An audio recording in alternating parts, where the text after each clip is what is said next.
with that being said, we're gonna go ahead. Okay, real quick, I just remembered. Um, we already sold two Harbor stock for the dividend rotation strategy, and we're buying Global Net Lease coming up for the next one that we're rolling into for the dividend rotation strategy. And then I'll be giving you probably tomorrow some more information about other stocks that we're going to be getting throughout the week, throughout the month, actually, not just the week. Um, he said, Noi Hey Kwai, and I don't know what that means. Uh, Man, I wish that StreamYard translated. Uh, I'm gonna look that up later and be like, what does that mean? Hopefully, it's not nothing dirty. Um, as it relates to today's show, let's go ahead and get into it because everyone is chasing high yield savings rates, even now after the interest rates got slashed. They're thinking that they've stumbled upon financial cheat codes through the bank. That's like, I don't know, following the tutorial and figuring out a way to play the game and like, I've got the master plan. No, they put it there that way. But the headlines are everywhere. And it's ads and stuff to that effect. And it's just feeding you guys the kind of stuff that you fly right into it because when you see a banner that says earn 5% of your savings, it feels like you're finally winning because I mean it's a guaranteed 5%. Well, it's a variable rate, but the money is safe. No matter what happens when you come back to this bank to get this money, the money is still there.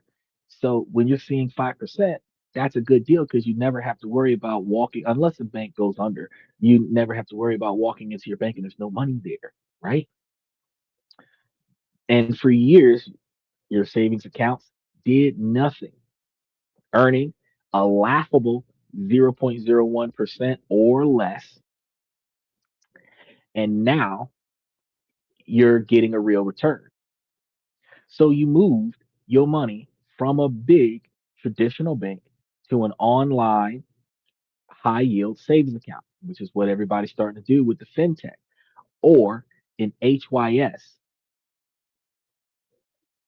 And you're feeling pretty smart.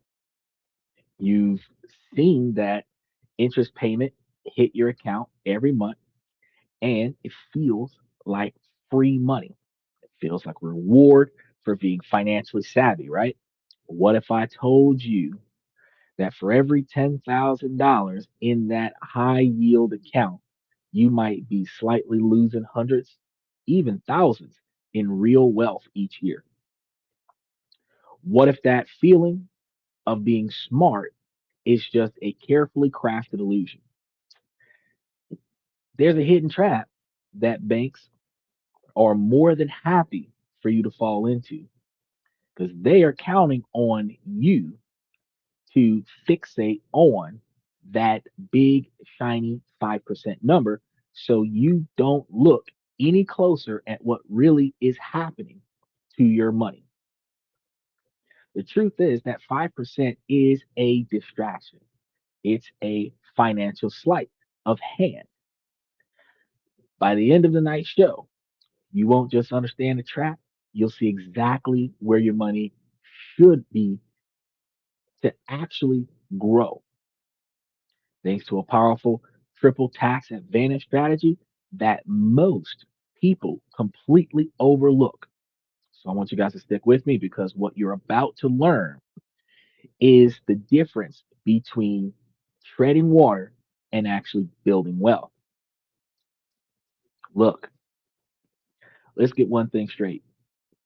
Moving your money from a brick and mortar bank paying you next to nothing to a high yield savings account was a good move. Not going to lie to you there. It was the right first step. And for the better part of the decade, savings rates were a national joke. You'd be lucky to earn enough interest to buy a pack of gum in a year. So when online banks started offering 3%, 4%, and even 5%, it felt like a revolutionary uh, uh, savings. As of early 2026, though, these rates are still incredibly attractive. We're seeing accounts from banks like Vero that are offering up to 5% annual percentage yield. It's a no brainer, or so it seems on the surface. This is what I call the siren song of high yield savings accounts. In Greek mythology, the sirens lured sailors to their doom with an enchanting song. The sailors heard a beautiful melody that promised everything they wanted, and in their trance, they crashed their ships on the rocks. The high APY is today's siren song. It's an enchanting melody of guaranteed returns that is luring millions of well intentioned savers towards a financial reef. The appeal is deeply psychological because when you log into your account, you see that interest payment. It's a little dopamine hit. It feels productive, feels safe. The marketing is brilliant because it taps directly into your feelings. They use words like performance and accelerate, making you feel like you're on the fast track. And you are, in a sense, but you are on the fast track to standing still. A high yield savings account is just a bank account that pays a better interest rate because the bank doesn't have the overhead to physically of the physical branches, right? So the online accounts giving you better interest rates because they have a lower overhead. They're leaner. Digital models are going to allow them to pass some of those savings on to you as a higher annual percentage yield or APY. And people have responded by pouring money into these online high yield savings accounts, HYSs. It's become a cornerstone of modern personal finance advice. Start an emergency fund in a high interest savings account. Save for a down payment in a high yield savings account. This advice isn't malicious. It comes from a good place, but it's dangerously incomplete. It's like telling someone who wants to cross the ocean to build a really good raft. Yes, a raft is much better than trying to swim, but it is still a raft. It's slow and vulnerable. The advice givers and the banks are so busy celebrating the raft that they forgot to mention the ocean liner even exists. It's already out there.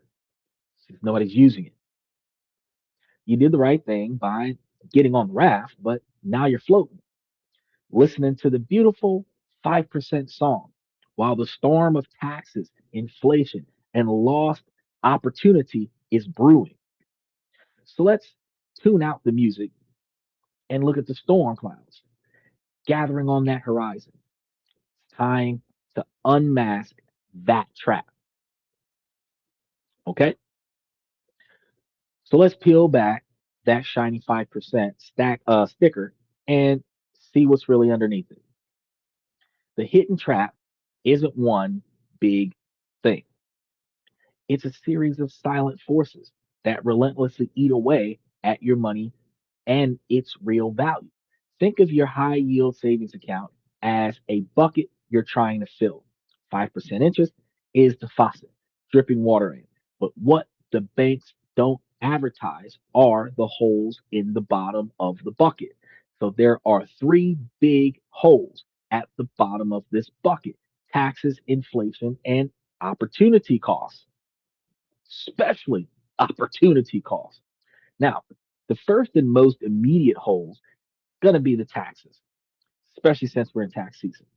So the interest you earn in a high yield savings account is considered taxable income and it's taxed at your ordinary income tax rate.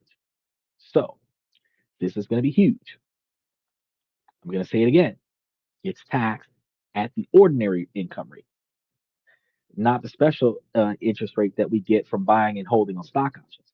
So this is the highest tax rate that you can even pay, the same one that you pay on your salary. It is not the same as the lower one, more favorable long-term capital gains tax rates that you're going to pay on stock investments. Okay. So what does that actually look like? Imagine you had $20,000. Some of y'all don't know what it feels like to have $20,000, but let's say that you did in a high yield savings account with a 5% annual percentage yield. Over 1 year, you would earn $1,000 in interest. That number in the bank is what you're focusing on. But then tax season arrives. The bank sends you a 1099 INT form, and you have to report that $1,000. So let's say that you're currently operating in the 24% federal tax bracket, which is common for most Americans. And that means that you owe the federal government 24% of your interest. So your $1,000 of interest immediately has $240 clawed back by Uncle Sam. Your glorious $1,000 profit is now just $760. Your effective or after tax yield is no longer 5%, it's now just 3.8%. Yeah, suddenly that 5% has been slashed to a much less exciting 3.8%, and that's before state taxes hits. Because if your state has a 5% income tax, there goes another $50. Now your $1,000 is down to $710, and your real yield is just 3.55%. The higher your income, the worse this gets. If you're in that 32% federal tax bracket, you're losing $320 of the $1,000 right off the top, and the system is punishing you for being a diligent saver. This is the first part of the trap. Now, the advertised annual percentage yield is a fantasy figure that you will never actually get to keep. That's the pre-tax value. Your bucket has its first major leak right there with the taxes. Next is going to be the second hole in the bucket. And this one is far more sinister because it's invisible. The inflation. Inflation is simply the rate at which cost of everything goes up, which means the purchasing power of your money goes down. A dollar today doesn't buy what it could last year. So let's back up a little bit. Let's go back to that example. And after taxes, you've hung on to about $710 for an effective yield of 3.55%. You feel like you're still ahead a little bit, right? But are you really? You have to compare your gain in money to your loss in purchasing power. You have to subtract the rate of inflation. Economic forecast for 2026 this year suggests inflation will be around 2.6% to 2.8%. So let's just call it a realistic 3% inflation rate. Your money grew by 3.5% after taxes, but during that same year, the cost of everything else went up 3%. Your real return, the actual increase in your ability to buy things, is not 3.55%. It's 3.55% minus the 3% interest. Inflation. And your real return is a measly 0.55%. Let that sink in for a minute. So on your $20,000 that you put in the bank, left it there for a whole year, after taxes and inflation, your actual increase in purchasing power is just over half of 1%. So you have made a grand total of $110 in real world value.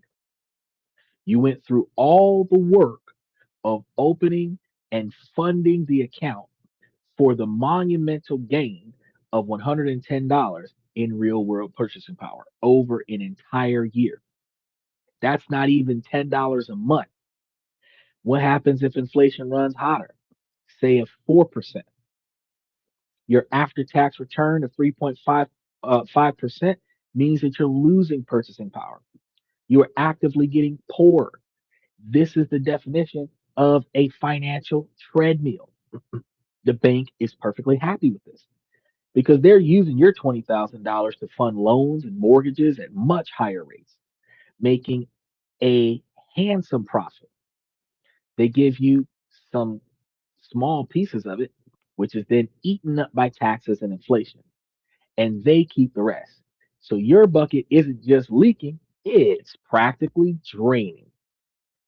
There goes Steven. How you doing, Steven? It's way better than what I'm currently doing, but it sounds like it's just staying the same. Well, see, that's what I was trying to tell you yesterday. I know that I promote it a lot more than anything else. But when I gave you that list of the most undervalued stocks in the market, that list at the bottom of the screen, if you're looking at me from 16 by 9, and it's at the top of the screen if you're looking at me from 9 by 16. If you look at that list and you look at the ones that are in between $2 and $25 a share, dividend stocks that are paying either monthly or quarterly. You average those together, you're going to have some that have got that right now is that $2.46 a share, which is putting out about 20% return. And then you got some that are closer to 16 or $18 a share, a pack of cigarettes, bro. And they're putting out like 14, 15% interest. And you average the low of 14% with the highs of 20%. You're averaging somewhere around 17% because Orchid Island, PSCC are both above 18%, and then AGNC is about 16%, and then Arbor Realty is about 15%, and Arbor Residential is about 15 or 16%, and out of five, you're averaging 16 or 17%. If you take out um, the 24, 25% taxation, and then you take out the 3% inflation, you're actually bringing your return far higher than it was with this situation because if you're losing, okay, so look at it like this. If you're getting about, let's average it out to like 15%. Technically it should be 16, 17%. And if it was 16 or 17%, you would be looking at like $3,400 off of 20 grand, right? If it's 15%, you can easily do that because you can say that for every $10,000, you're going to get $1,500. So for a 20 grand investment, you get back 3 grand. Out of that 3 grand, they're going to take 24, 25% of that. And you take a quarter of 3 grand, you're taking out what? $500, right? Or $750. So once they take that out and then you take out the 3%, you're still looking at well over 2 grand. And even if they took out another $200 or $300 for state tax, you're still looking at well over 2 grand because you're operating at almost 20% interest. When you're operating at 5% interest and you have taxation and you have inflation on top of that, you're looking at on average potentially throwing away 7% total. Or if you merge that in, 150% of inflation, which might be 4.5% between what you would get from taxations reductions on interest rates versus the inflation cost. So yeah, in a way, if you have a savings account with no interest in it and you switch to a savings account with interest in it, oh yeah, you'll see a return. You'll see something different, just a little bit more. But when you look at the little bit more that you're getting, and then the fact that it's gone before you can even use it, you get really pissed off. But don't worry, I've got a solution today. So if you started to see the cracks in the story and you're getting some value from it, I want you guys to make sure that y'all do me a favor and y'all hit that like button and subscribe to the channel because it really helps the channel tell the algorithm that you guys want more honest content just like this. We're going to be bringing you guys a lot more detailed information going forward about some of the other things that's changing throughout 2026. Now, this is going to bring us to the third hole in the bucket, and that is one that is so big, it is like the whole bottom fell out of the bucket. This is going to be your opportunity cost. Oh yeah, and I grabbed a lot of them, so I have to reposition the list for you because I had put all of this stuff together before the show. Right after I got off from work, I have to reposition the list for you, and I'm going to be throwing the list into the membership. Um, and then I still have to send you that number for Marketplace because I didn't forget. I just didn't make the call today. I have been unfortunately tied down, but I am off on Wednesday and Thursday, luckily for me. So I should be able to get that information and try to piece it together. But I'm going to be throwing all that stuff in there so that those of you that are in the membership, y'all can grab it. And Stephen, I will find a way to at you in the comment section and send you that information as well. Now, opportunity cost. This is the value of the next best thing that you guys are going to be giving up. Because by choosing to put your long term money into a high yield savings account online to earn real return of 0.55%, you are simultaneously choosing not to put it somewhere that could have been generating a much higher real return. The high interest savings accounts feel safe, but the cost of that safety is growth, meaningful wealth building growth. So for nearly a century, the S&P 500 has had an average annual return of about 10%. And the core satellite portfolio that I have been operating with all year has had an average return of almost 22%. We've been rocking it. And then utilizing the dividend rotation strategy, we're averaging about 35% a month, where over the course of 12 months of compound interest is like 3,555%. But we're still able to, with wins and losses, as far as investments, catching the highs and catching the dips, it's still averaging well over 168% of investment. Put up 1,000 and come back with 2,200. And you're not getting that from a high interest savings account. But after inflation, the long-term real returns of a 10% return on the S&P 500 is still going to be around 7%. So let's compare that with the other path.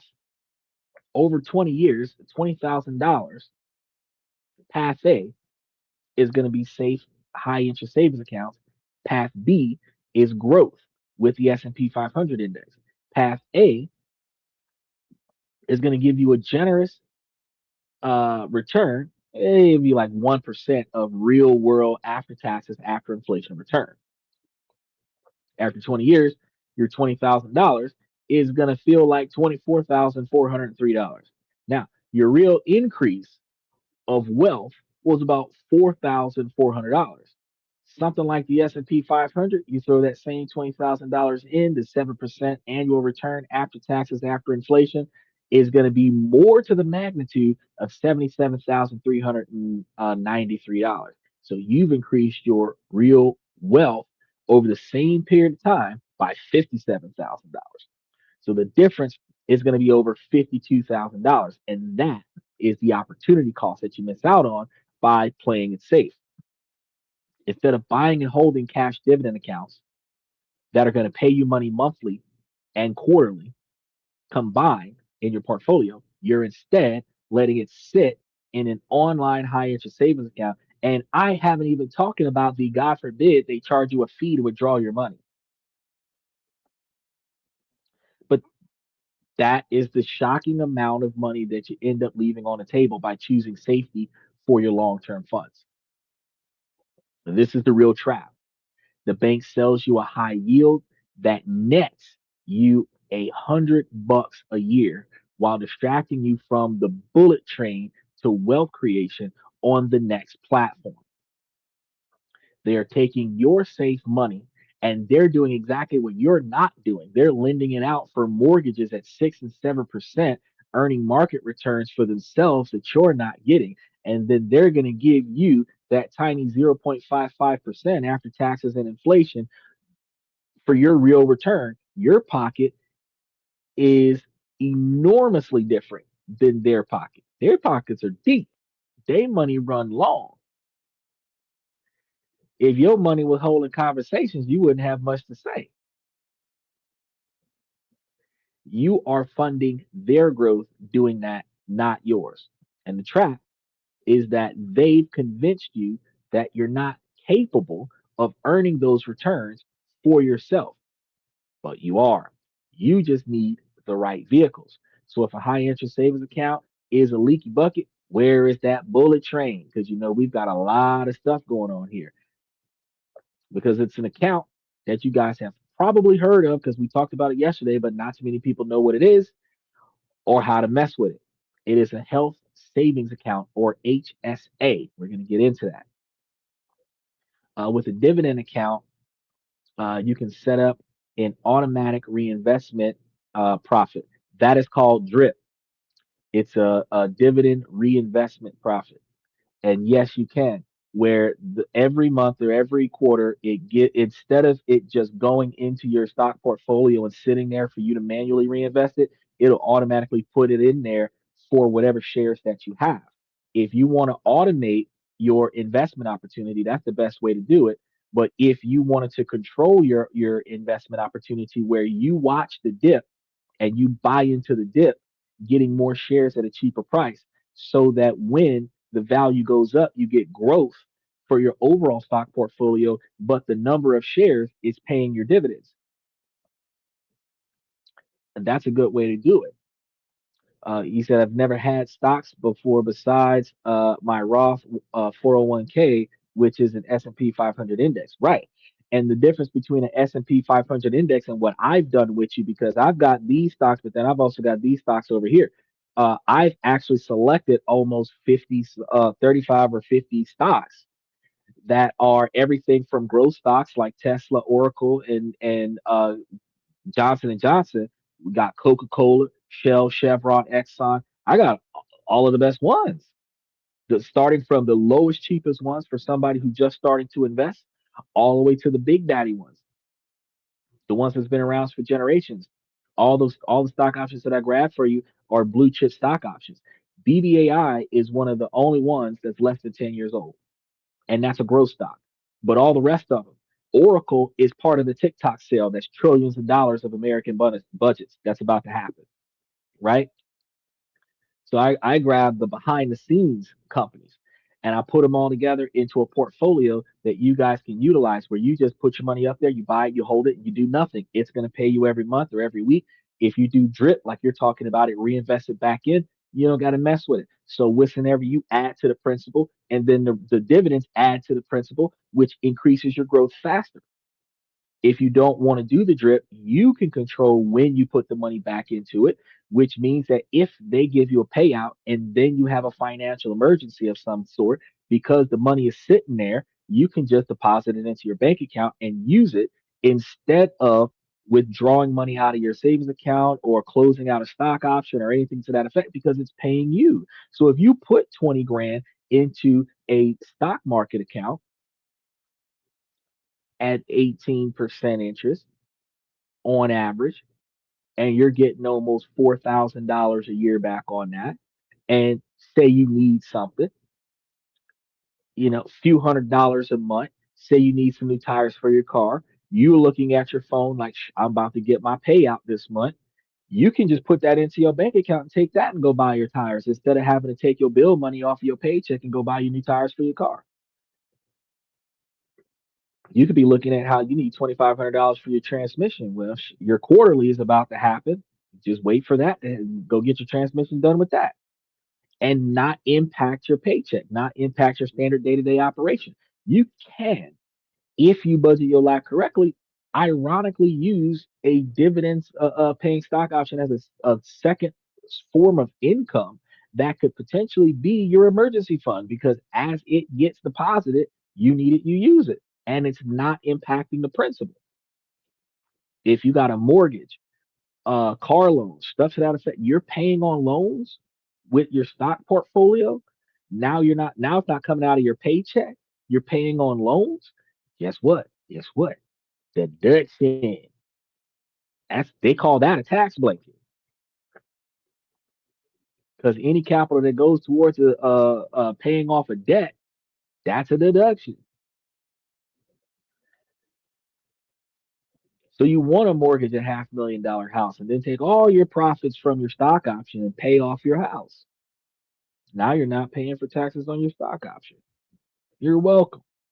Now, before you click away thinking I'm healthy, when we start talking about the health savings accounts, start thinking, yeah, this ain't for me. Listen carefully. Calling it a health savings account is maybe the worst marketing decision in personal finance history, and the name hides its true power. Savvy investors don't see it as a healthcare account because it's not. They see it for what it really is, the most powerful retirement and investment account available. It's a stealth IRA account. It's the only account with a triple tax advantage. And this trifecta blows the HYSA out of the water for long term savings. So, to open a health savings account, you need to be enrolled in a high deductible health plan. I'm going to put that up there so that y'all see what I'm talking about. High deductible health plan. This is how y'all get in there, right? Now for 2026, a high deductible health plan must have a minimum deductible of at least $1,700 for an individual or $3,400 for a family.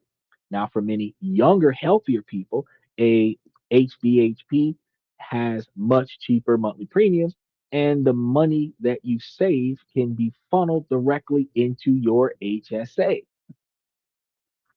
Once you have one, you unlock three superior powers. First one is advantage.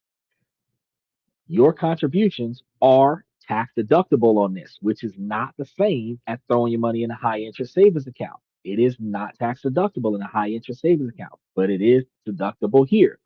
It goes in pre tax. This lowers your total taxable income for the year. For 2026, the maximum that you can contribute is about $4,400 for an individual or $8,750 for a family.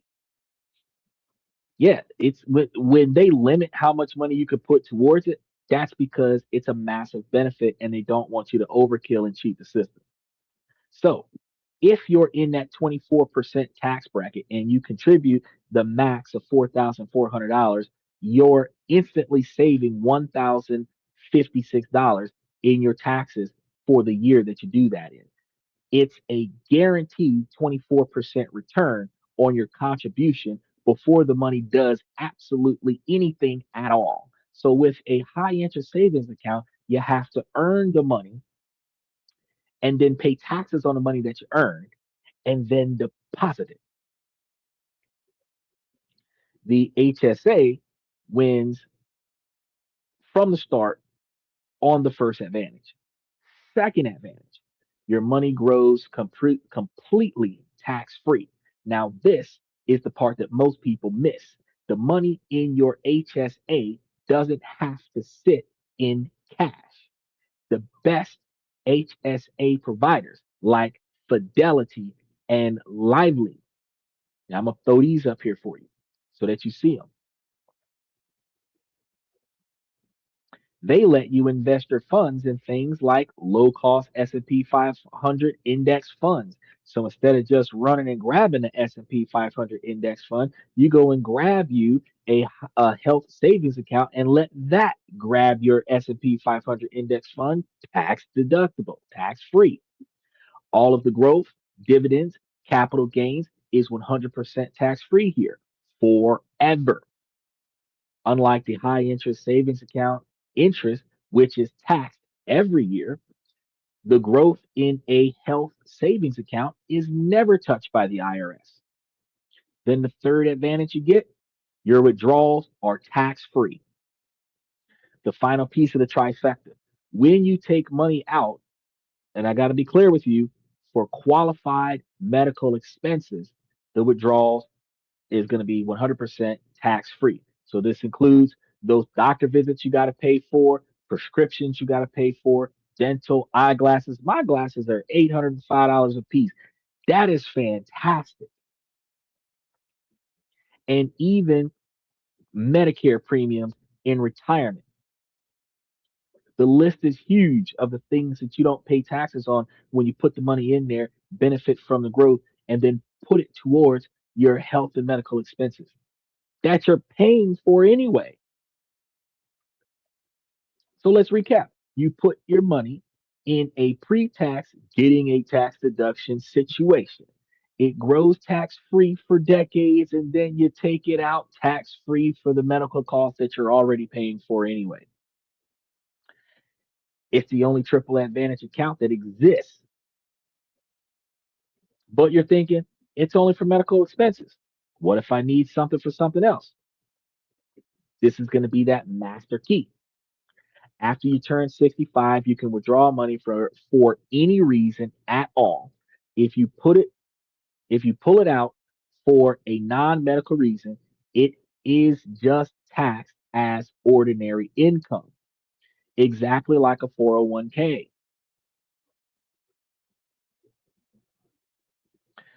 It also works like an Roth IRA. Now, the penalty for non-medical withdrawals are going to disappear at 65. So this makes the HSA a stealth IRA account because in the worst case scenarios, it functions just like a traditional IRA. But in the most realistic scenarios, it's far superior. You will have medical expenses in retirement. Your HSA becomes a dedicated tax-free fund to cover these inevitable costs, freeing up your other retirement money for the fun stuff. So instead of taking your retirement money and putting it on your health, you put money towards your health during retirement and take that money and spread it across the board. Well, let's rerun our comparison. So imagine you contribute $4,400 each year for 20 years. The health savings account powerhouse path is going to be investing that every year in say an S&P 500 index at the 7% real return because it's 10% minus inflation that would grow over years. You would end up at about $180,000. And every dollar is accessibly tax free for the medical costs. Now, the high interest savings path, putting $4,400 a year into it with a 1% real return, would leave you with about $97,000. Half. That money has already been taxed once, and the interest gets taxed every year. The HSA is fundamentally and mathematically and unequivocally superior for long term goals. Now, I'm not telling you to go close your high interest savings account. That would just be a misguided and ridiculous scenario as ignoring a health savings account. You don't go and close all of your other accounts and open up one of these. The key is using the correct tools for the correct jobs. You want to have some high interest savings accounts for short term emergencies like getting gas to fill up your car or do when you don't have availability on your credit card, you need to make a purchase right now kind of situation. That's what savings accounts are for. So you want to get you a high interest savings account for those purposes, where the difference between the money sitting in the safe at your house not earning interest and the money sitting in a high interest savings account at the bank earning interest is that you do get a little bit of money while your money's sitting still doing absolutely nothing. Because again, if you're really trying to be a um, what would we call those apocalyptics now? Prepared individual. You would have cash money at your house, potentially gold billiards and silver billiards at your house in a safe, because if something happens where we don't have power, or if something happens where we don't have internet, the money that you have in the bank does not exist. As long as US currency still runs wild throughout the world, when there's no power, but people still accept capital, before we reach the economy crash where everybody's trading chickens and goats and robbing one another at gunpoint, you still have the capabilities of taking the cash out of your safe and go and make payments until they turn the power back on. So it's always important to have you a safe full of cash somewhere, whether it's in the floorboards, in the wall, hidden in the closet, but having it in the bank, that's just as good.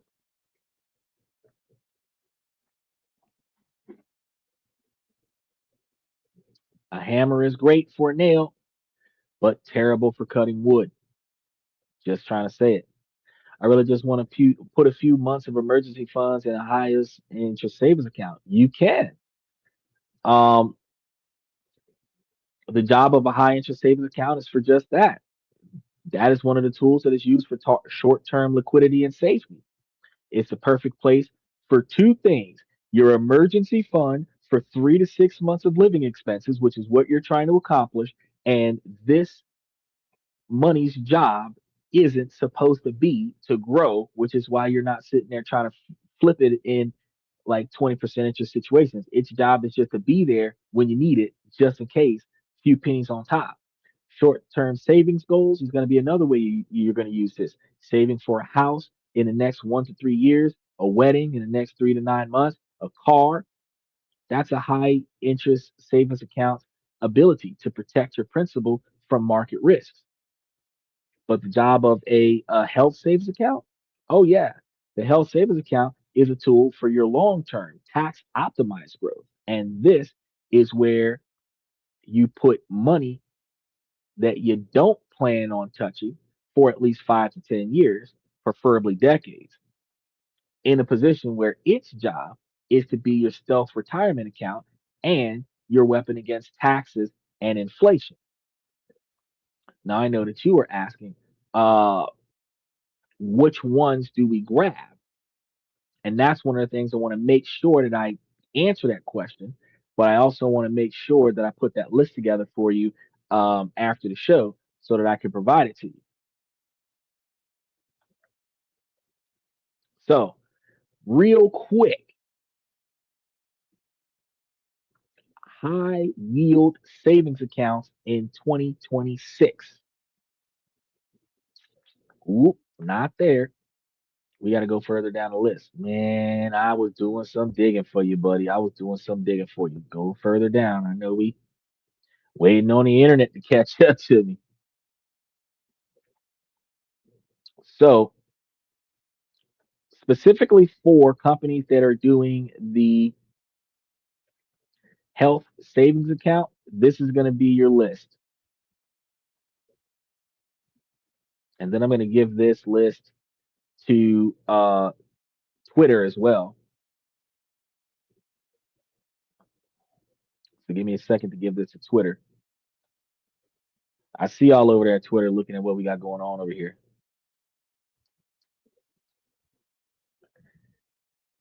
Hit the send button. All right. These are the ones for the high interest savings accounts. Now, let me grab, you've got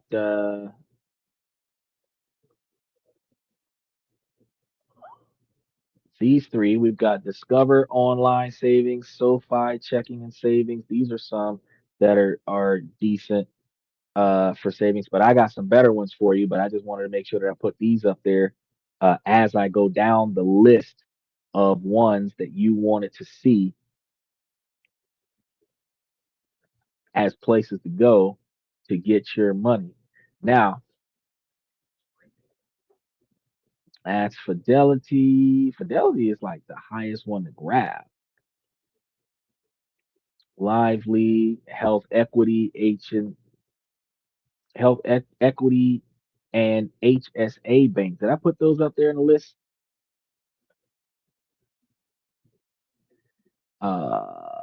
Health Equity, HSA. Yes, I did. I put them in the list. Now, let's see. There we go. Here is the list of bank accounts with the best rates that you're going to find right now. Because you asked me that, and I want to make sure that you have it.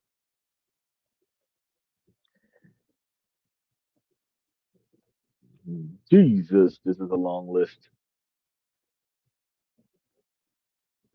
Nope. Wait. Wow. That's like I put that in there thinking that that was just gonna go into one little tab. No, that put up a whole book. So, oh man, let me go up to Vero Bank or Vero Money. They're often listed at or near the top with their interest rates at 5%. I'm gonna try to go through these that are in the comment section right now so that y'all can see what we got going on right now. Um, see that's right there. Uh, then now these are going to have no monthly maintenance fees on the savings account, but they're going to have certain requirements, and these are the ones that don't like messing with these because they want you to have like qualifying direct deposits, meaning your whole paycheck got to go with them, or some activity rules like you have to do a certain quantity of purchases, mandatory requirements of purchases in order to receive the interest rate. Then you have a new tech bank, and they are going to be um, I'm going to go down a new tech bank.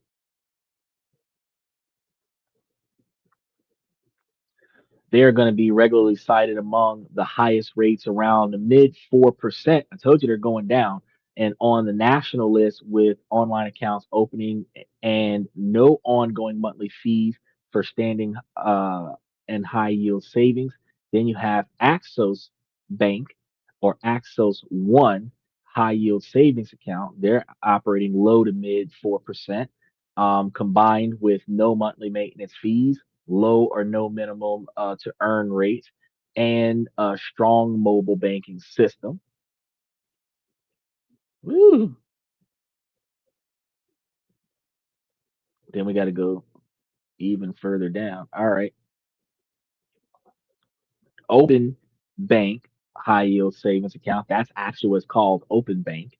That one's got 4.2% with no monthly fees, positioned at uh, straightforward online high yields and savings.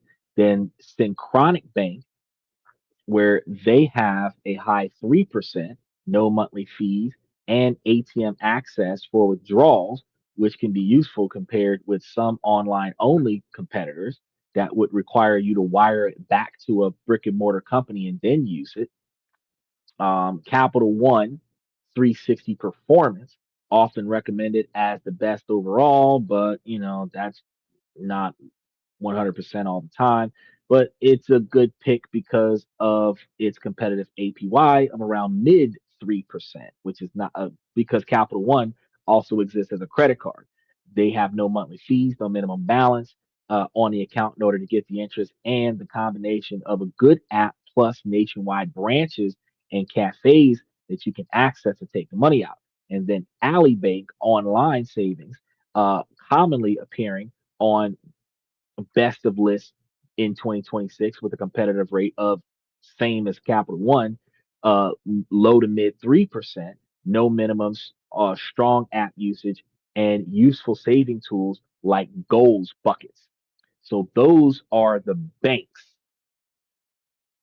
that you would get. Now, wait, there's more because remember, in the United States, we don't just have banks, we also have credit unions. So let me see where the credit unions are because I got a list of those as well. It's a short list. Uh, there it is, short list.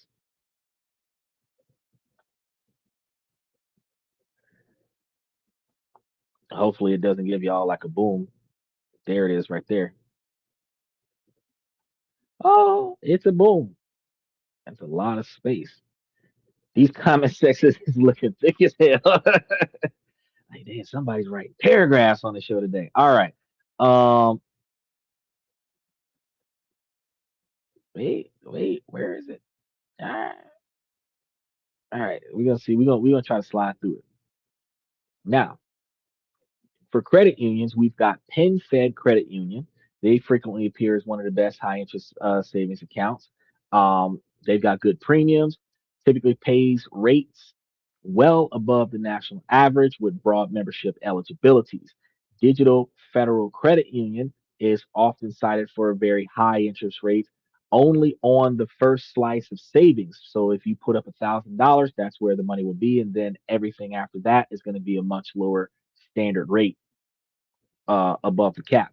Now, Consumers Credit Union, regularly described as strong for high yields, checking and savings products with no monthly fees, just like GTE used to do, where they gave it to you for first $500 for the checking and $500 for the savings. So your first $1,000 used to receive 5% between the two accounts. Then it would roll over to a regular interest rate. Um, this account has no monthly fees and membership open nationwide under simple criteria. So they have no monthly fees, and I'm guessing no membership fees, uh, and it's open around the United States. Now, Vibrant Credit Union, that one markets high yield savings with rates around 4%. It used to be 5%, but it's quickly going down because after they slashed the rates on December 12th, interest rates over the next 3 months are going to go down.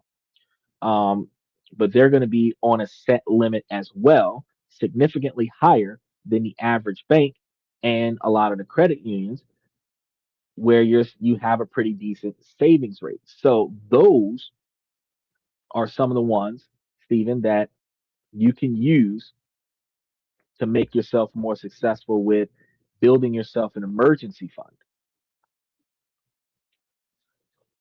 So the optimal strategy isn't either a high yield savings account or a health savings account. It is having a high yield savings account and a health savings account at the same time. So first you want to build your emergency fund in the high yield savings account, which is what Stephen is trying to do. And once that is full, you turn your attention to the health savings account. You want to enroll in a HDHP, contribute as much as you can, and make sure that money is invested, not sitting in cash. If you can set up an HDHP, after you set up a core satellite portfolio, you can take the dividends from your core satellite portfolio and put it into your HDHP, at least up to $4,000 of it. And if you can select some of the same stock options that you're selecting at 20% plus of interest, then you can receive the benefits of that from a tax exempt variation where a portion of your stock portfolio will go directly to your health with no taxes kicking you in the dick. And then you want to make sure that the money after you invested the money and make sure it's moving, make sure that it's moving around so that it's not just sitting there doing nothing. This is going to be how you move from just saving a little bit of money to strategically building a larger quantity of wealth. You said if you were to pick one, which one would you go for? I will look into them a lower rate without limits and requirements I feel is best. Um, the ones that are gonna have 3%, like Capital One, they have no requirements. That's a good one to go to, and that's why they say that Capital One is the best pick because even though it's giving you 3% instead of 4%, you don't have to do anything. You put your money in there and it sits still. Capital One also has other products like secured credit cards, unsecured credit cards, checking accounts, and other such stuff. And Capital One does have brick and mortar banks in some states around the United States. So that one is a little bit better to do because if you set up the account online and you find a branch in your area, you can walk into the bank and talk to a bank teller and deal with other bank services. So in my experience, because I'm from the old school, if I was going to pick one without having to go back over the whole list, I would quickly go for Capital One because I have the capabilities of walking into one. A Chase would be another one that I would grab because there's Chase banks in certain, at least in Florida, there's Chase banks in certain areas. Um, if there is a bank that is offering a high interest savings account, especially if it's a high interest savings account that doesn't have any stipulations to it. I would grab that. Now, in your local city and state, you can Google the 5 or 10 credit unions and bank accounts. You want to look at both of them in your area and see which brick and mortar banks have high interest savings accounts in your area. And you can do this by going on Google Maps, type in banks. It'll give you everything banks, credit unions, everything. Each one, go to the website and search for high interest savings account and see what their stipulations are. Fuck the interest rate, see what the stipulations are. Minimum quantity of input. If you have that amount of money, that's not a problem. Um, Minimum balance held, that's a problem because if you got to pull money out, they might charge you fees. They might offer you 5% or 7%, but then they also might charge you 2% worth of fees. You know, um, look at usage. Usage sometimes mean that you might be allowed to the usage stipulations usually mean that you're either required to have a minimum quantity of usage, which gets frustrating because if you forget, they charge you a fee. Or a maximum level of usage, which means if you use it too much, you're going to have a fee. I don't like either of those. I want to find one like Capital One that has no requirements. I put my money there, I get my 3%. But also, you have to look at it as a variable rate. So if you get one and it's 3% in January, it might be 2% in March because, again, they just slashed the prices. But you're not really doing it for massive growth. Like you said, you're doing it for specific emergency funds. So you don't really need to worry about, you can go to any bank that has something more than 0.064% and just get that. You can also grab you quarterly CDs. A quarterly CD is something that, yes, you got to buy and hold it for 3 months.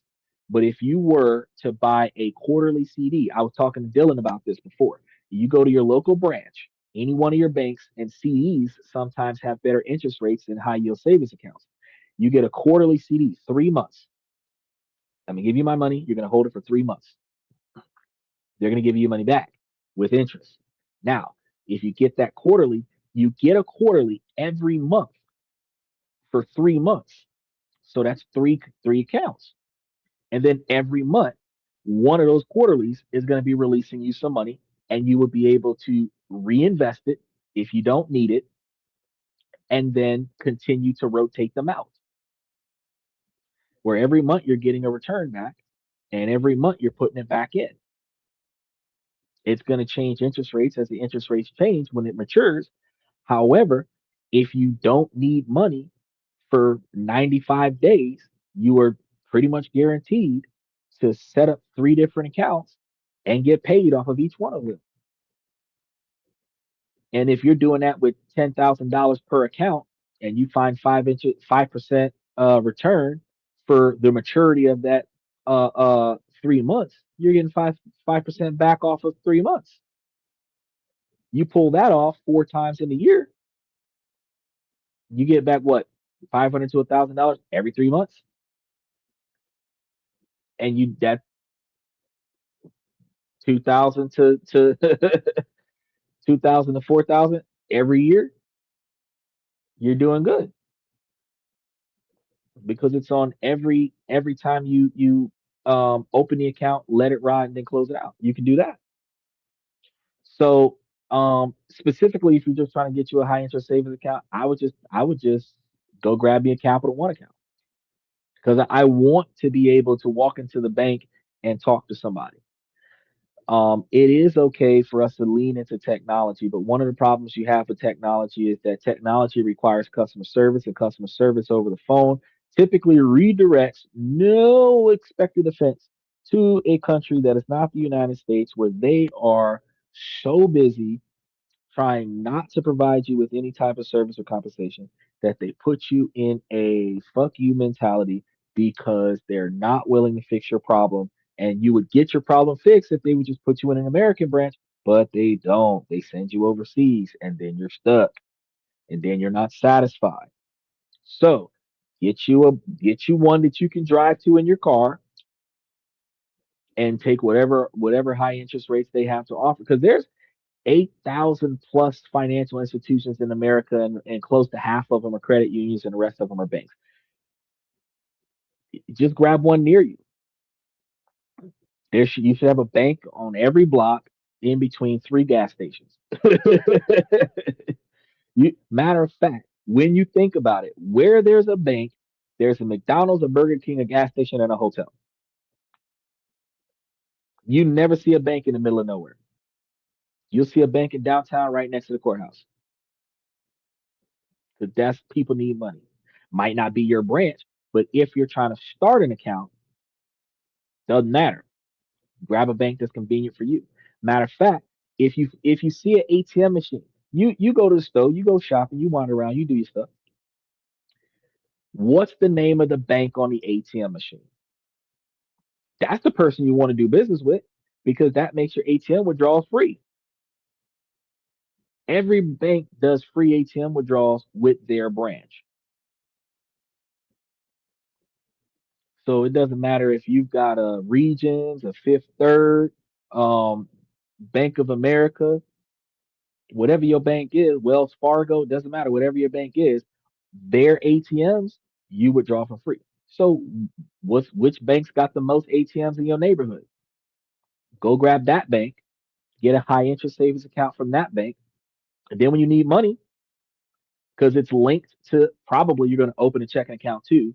And if both of them have no minimum balance or it must be a positive balance, and then no transaction fees, no requirements outside of that, your savings account can be linked to your checking account. You can wire the money to your checking account and then withdraw it. Or if you just get a debit card for your savings account, go to the ATM machine and withdraw it out. These are the things we don't think about when we're trying to make ourselves successful or sustainable. Now, we've covered a ton of stuff today, from the hidden traps of the high yield savings accounts to the superpower of the health savings accounts.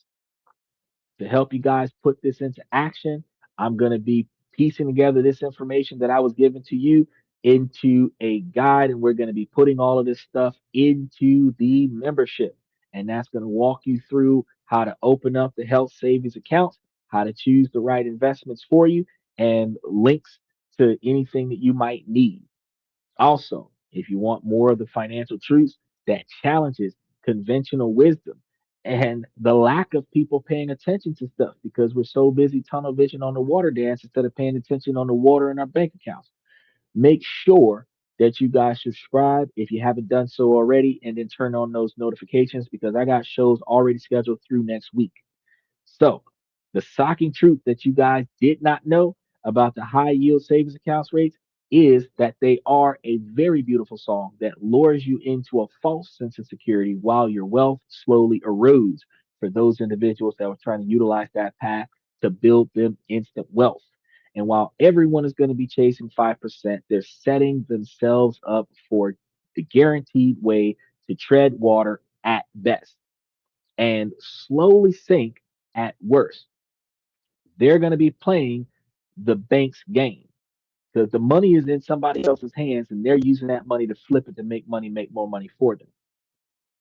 The game is rigged against you. The real path is going to be building wealth that isn't about advertised rates. It's about what you actually keep after taxes and inflation that their share is not coming out of. It's about assigning the right tools to the right jobs. And by using a high yield savings account for its true purpose, which is short term safety and unleashing the incredible power of an invested high health savings account for that long term, you can stop leaving tens of even hundreds of thousands of dollars on the table. You can stop playing the bank's game and start playing your own and have the capabilities to start saving instead of playing the safe game. Then you want to let your investments carry you to a truly wealthy future. And one of the things that I'm going to tell you guys later, I do believe it's going to be later this week, but if it's not later this week, it's going to be sometime next week because I did post a show up. We're going to be talking about a way where you guys can put your money together and build up that wealth. Where I was spent most of the night last night getting this stuff together.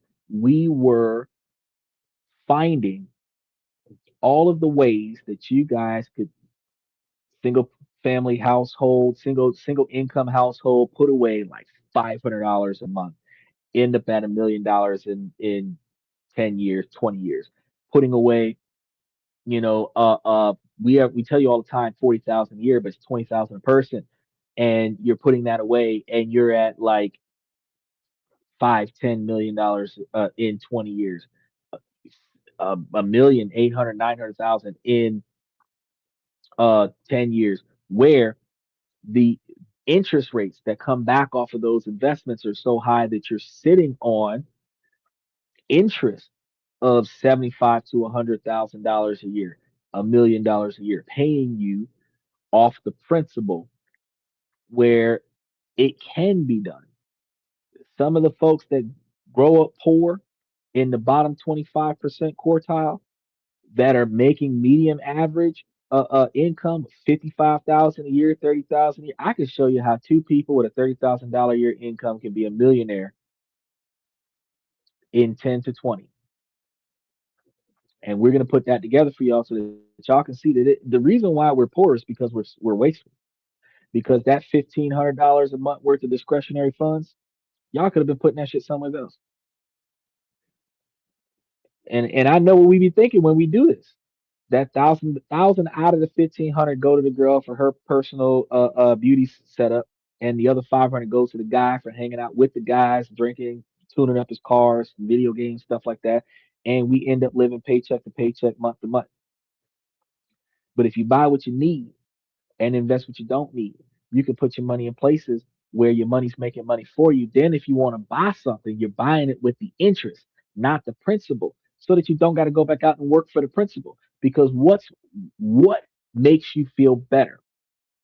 Having $10,000 today to buy stuff today, or getting paid $10,000 a month every month because you waited.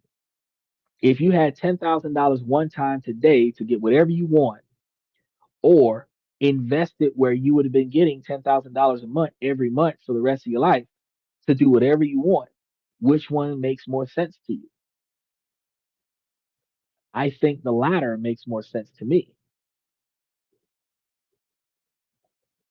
If you're making a $30,000 a year income, you're living a $30,000 a year lifestyle, you find a partner that's got a $30,000 a year income, y'all still living a $30,000 a year lifestyle. You could put $30,000 a year away for 10 years and be making more money off of that than what you were making together. You'd be making almost 120,000 a year in payments. They'd be paying you. The stock market would be paying you. You could quit your job Travel the world. Your $30,000 a year standard living can go up to $50,000 a year. Then you can still take $25,000 a year and go travel, and still take the rest of that money, the other 40,000, and reinvest it back into the thing and increase your values. We never think about these things, but I told you I'm going to cover that on one of the shows so that y'all can see that the reason why we broke is because we wasteful. And while women are looking for $100,000 a year men, the women don't need $100,000 a year men. She just needs a man that makes exactly the same amount of money that she does, or a little bit less. As long as y'all can come together and not waste the money that y'all got, y'all discretionary spending goes straight into the stock portfolio. Y'all can rough it. If you 40 and you've been roughing it for the last 30 years, you can find a partner and rough it for 10 so that y'all can retire for the next 20. All right? Ain't no reason for that. If you've been living paycheck to paycheck since your 18th birthday, ain't no reason why you can't take your having fun money, stay your ass at home, deal with the bare minimum, do a 10-year flat, and then be out there traveling the world. Ain't no reason why you can't. Because I'm going to show you that whether you're in New York, California, Massachusetts, Mississippi, it can be done. The numbers work themselves out exactly the same way. That anything over $500 a month every month into a 17% average portfolio that's paying you dividends and being reinvested back in drip. We just finished talking about that. 10 years set, you at least got enough money off of that. And that's low. You still got enough money off of that for 150, 200 grand, 250 grand. And on that same 17, you still getting almost 20 grand a year. And your standard of living 20 grand a year, you good. It's not always about being a billionaire. It's about making more money than you need to cover the standard of living that you have so that you and the people that you love can live carefree and build memories for the remainder of your adult life. That's what it's about. Retirement is not quitting your Fortune 500 job and being a door greeter at Walmart. Retirement is being so fucking bored because you have nothing to do that you decide to hop a charter to another country today.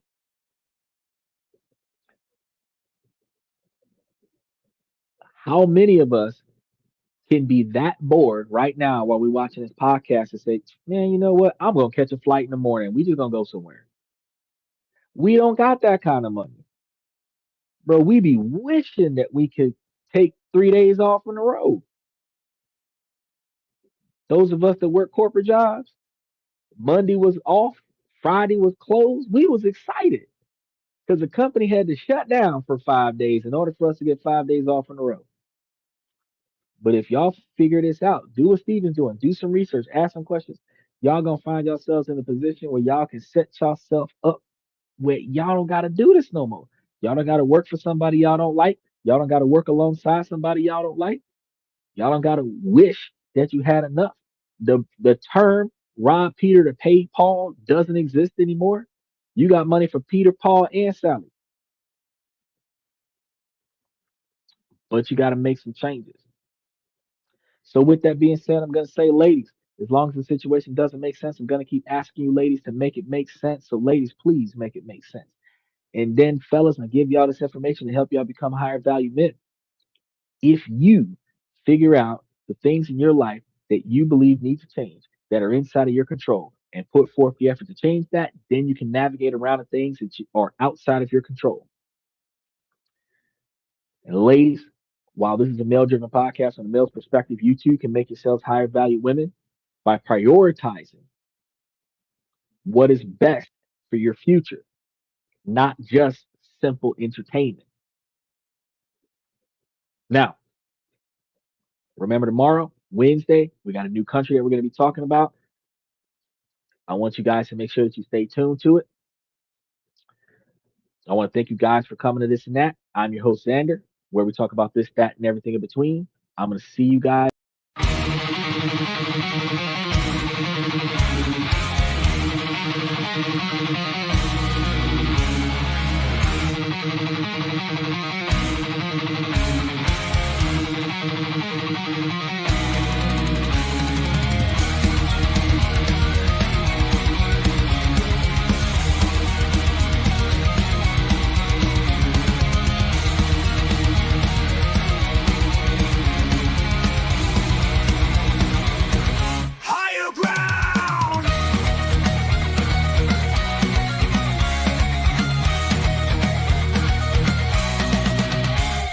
Chase validation, now I validate myself.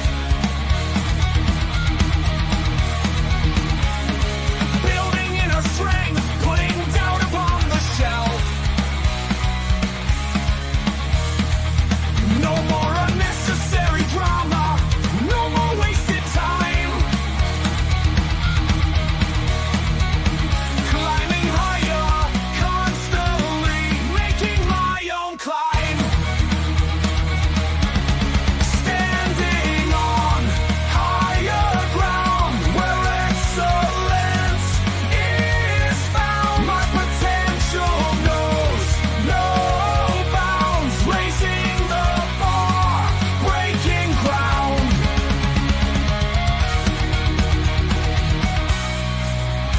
My network is my net worth. Choose your company wise. Surround yourself with eagles, not with sheep in disguise. Every interaction is a reflection of my brand. Quality over quantity, that's my personal command.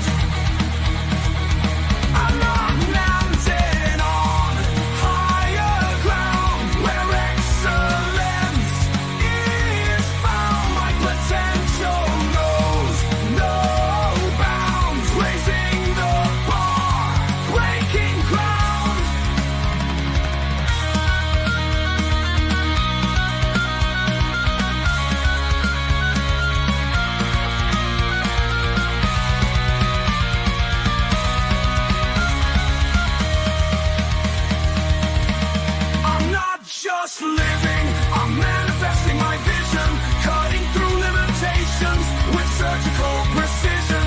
My expectations are my compass, my respect is my shield to mediocrity and chaos. I will never yield.